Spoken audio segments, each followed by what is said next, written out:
முக்கிய செய்தி: சென்னை எழும்பூரில் உள்ள குழந்தைகள் நல மருத்துவமனையில் முதலமைச்சர் விஜய் ஆய்வு மேற்கொண்டிருக்கிறார். தான் பிறந்த எழும்பூர் குழந்தைகள் மருத்துவமனையில் முதலமைச்சர் ஜோசப் விஜய் திடீர் ஆய்வு. கூடுதல் விவரங்களை செய்தியாளர் நந்தினி வழங்க கேட்கலாம். நந்தினி, முதலமைச்சர் ஜோசப் விஜய் எழும்பூர் குழந்தைகள் மருத்துவமனையில், தான் பிறந்த எழும்பூர் குழந்தைகள் மருத்துவமனையில் திடீர் ஆய்வு மேற்கொண்டு வருகிறார். இது குறித்த கூடுதல் விவரங்கள். வணக்கம். சென்னை எழும்பூர் குழந்தைகள் நல அரசு பொது மருத்துவமனையில் தமிழ்நாடு முதலமைச்சர் ஜோசப் விஜய் திடீர் ஆய்வு மேற்கொண்டார்.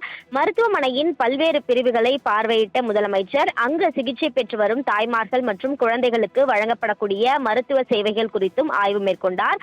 தொடர்ந்து மகப்பேறு மருத்துவர்களுடனும் தமிழ்நாடு முதலமைச்சர் ஆலோசனை நடத்தி தாய் மற்றும் குழந்தைகள் நல சேவைகள், மகப்பேறு சிகிச்சை வசதிகள், மருத்துவ உபகரணங்கள், நோயாளிகளுக்கு வழங்கப்படும் சிகிச்சையின் தரம் உள்ளிட்ட அம்சங்கள் குறித்து கேட்டறிந்தார்.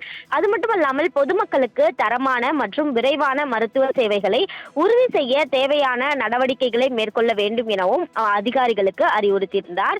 அந்த வகையில்தான் எழும்பூர் குழந்தைகள் அரசு பொது மருத்துவமனையில் தமிழ்நாடு முதலமைச்சர் திடீர் ஆய்வு மேற்கொண்ட நிலையில் அங்கிருக்கக்கூடிய பணியாளர்கள் மற்றும் நோயாளிகள், அதே போன்று சிகிச்சை பெற்று வருபவர்கள் மகிழ்ச்சியில் ஏற்படுத்தியிருந்தது. முதலமைச்சரின் இந்த திடீர் ஆய்வு என்பது அனைவரும் கவனிக்கத்தக்க ஒரு விஷயமாக மாறியிருக்கிறது.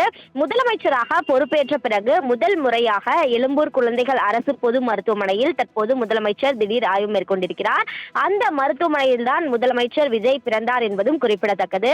இந்த ஆய்வின் போது மருத்துவம் மற்றும் மக்கள் நல்வாழ்வுத்துறை அமைச்சர் அருண்ராஜ் மற்றும் மருத்துவம் மற்றும் மக்கள் நல்வாழ்வுத்துறை செயலாளர் மற்றும் மருத்துவமனையின் முதல்வர் உள்ளிட்டோர் உடனிருந்திருக்கிறார்கள். அந்த வகையில்தான் குழந்தைகள் அரசு பொது மருத்துவமனையில் ஆய்வு மேற்கொண்ட முதலமைச்சர் அங்கு பணியில் இருக்கக்கூடிய மகப்பேறு மருத்துவர்களிடமும் இங்கு வழங்கப்படக்கூடிய சிகிச்சை மற்றும் நோயாளிகளுக்குரிய தேவையான வசதிகள் உள்ளிட்டவை குறித்தும் கேட்டறிந்திருக்கிறார். அது மட்டுமல்லாமல் அவர்களும் முதலமைச்சரிடம் பல்வேறு கோரிக்கைகளை முன்வைத்திருக்கிறார்கள்.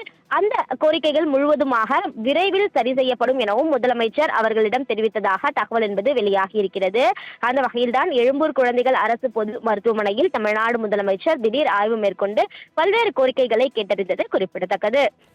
தாங்கள் வழங்கிய தகவல்களுக்கு நன்றி நந்தினி.